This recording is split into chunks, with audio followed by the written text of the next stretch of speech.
health care in this country. And what is realistic is building on this to take on things like mental health care and addiction, and finally do something about long-term care, which is all of the issues that I've been focusing on since I've announced my bid for presidency, and actually before that, since I've been in the arena. I worked on the Affordable Care Act. I fought for those provisions. And so, I think that's the answer. Other things, we're here in Las Vegas, one of the tourism capitals of the world. And one of the things I'll be focusing on when I'm in Reno and all over this state is that I have led the efforts on tourism in the U.S. Senate. I lead the Tourism Caucus along with Senator Blunt. I worked with Harry Reid on that, and he actually asked me to get involved and lead some of the bills way back. And I actually worked to just get the money reauthorized for Brand USA, which is number one way that our country advertises our U.S. tourism abroad. And every tourist that comes into this great state and around the country brings in over $5,000, which employs a lot of workers in Nevada and beyond. I also would note, as I'm here in this great state, that they have not one but two women senators, one of a handful of states, including my own, that have sent two women to the U.S. Senate, friends of mine, Catherine Cortez Masto and Jackie Rosen. They also have a majority women in their legislature and got so much done, leading me to an argument for me. I think that we need a president that can actually get things done, that is able to forge those coalitions and take things on.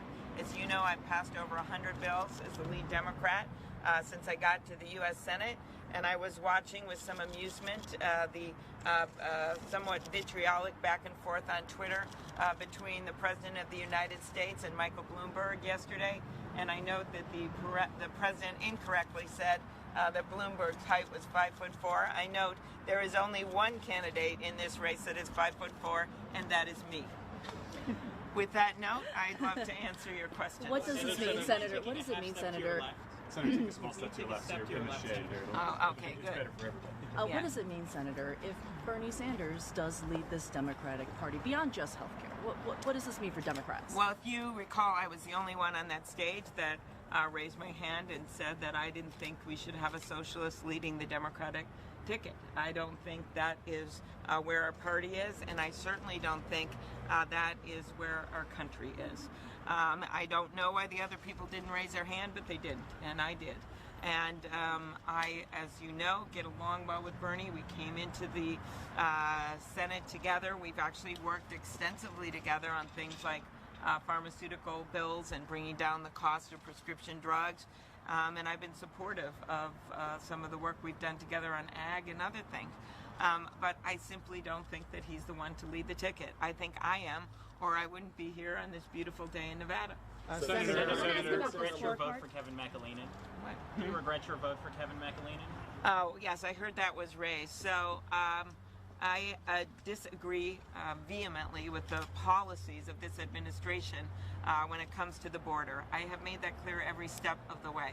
And he was someone that had been recommended by a number of Obama officials. He was a career professional as opposed to some of the people that this president has put up, and he was supported by the majority of Democrats, including Senator Cortez Masto in this state. You've got to get some professionals in place. In this administration, could I finish? You need to have someone that knows what they're doing in some of these jobs. But that doesn't mean for a second that I support any of these policies. As you know, he has now resigned from office. He's no longer in this place. And regardless of who the president puts into those jobs, his bad policies continue. He continues to separate kids from their parents, something I vehemently disagreed with. He continues to support these private detention centers, which I would close down. And he continues to refuse. He had this golden moment, this president, to pass comprehensive immigration reform. He could have been like Nixon comes to China when he came in. He really could have. And instead, what does he do? He uses immigrants as wedges. He does it every single day. I will do the opposite. I embrace immigrants. I actually, in my first race for Senate, got a lot of heat for embracing immigrants. Nearly every ad I had run against me was about my support for immigrants. And that has not wavered. That's why Senator Kennedy asked me to be in the first group that worked when President Bush was president on comprehensive immigration reform. Check it out. I was in that group, and then I continued to work on it on the Judiciary Committee. And I know where the bodies are buried, and I know as president I can get it done.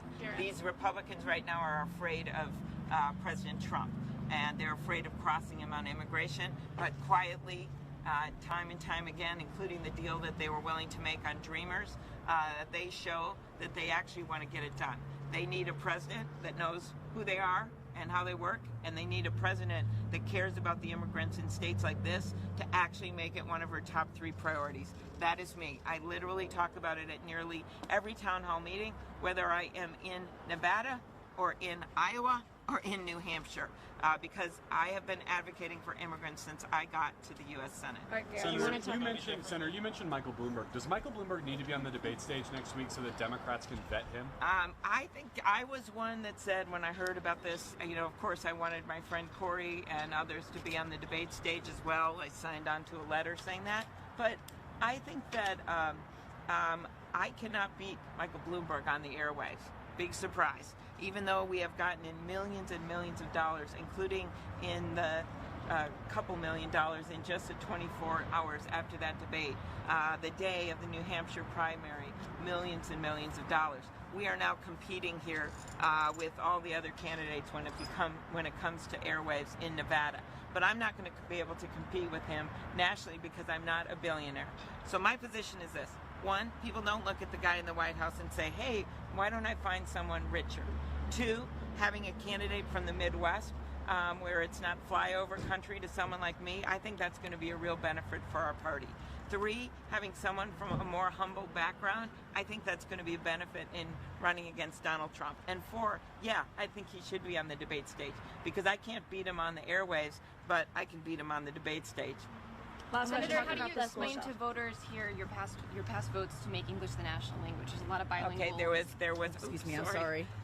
This was back in 2006. A number of people voted that same way, and it ended up actually in the base bill, where many people, including President Obama, voted for that bill. I now and have taken a strong position against that. I think that when you look at a state like this state and a country like ours that is so diverse, you don't want to have that provision in law because then it would be very difficult to have, say, government documents and other things translated into other languages. I made sure and worked with others to make sure that provision was not in the second immigration bill. I was on the Judiciary Committee. So that is not a position I take. Okay. I did vote that way back then, along with many other people. Okay. You should check out the base bill. It was in the base bill in the end. All right. Okay. Thank you guys.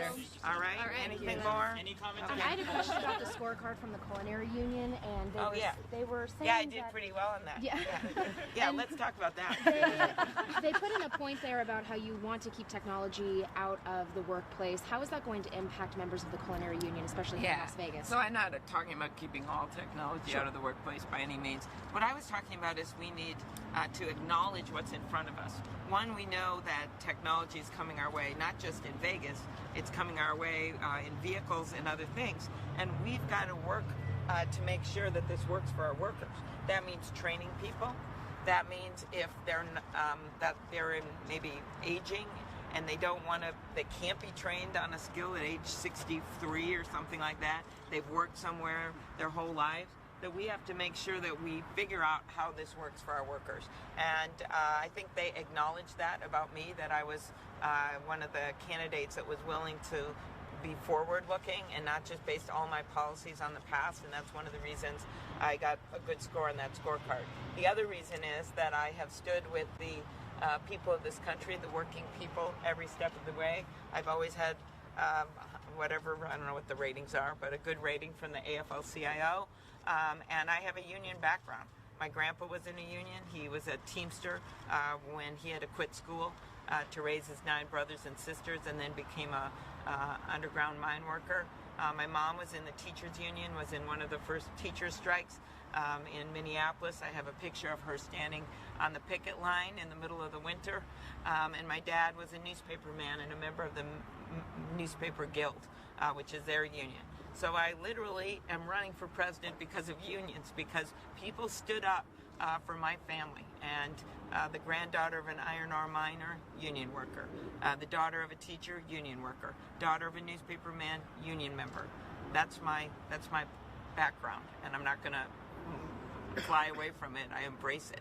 And I think we need more unions, not less unions. And I think when you have unions, unions actually, and this has been proven time and time again, they help non-union members because they argue for higher wages. And right now we have people that don't have enough money.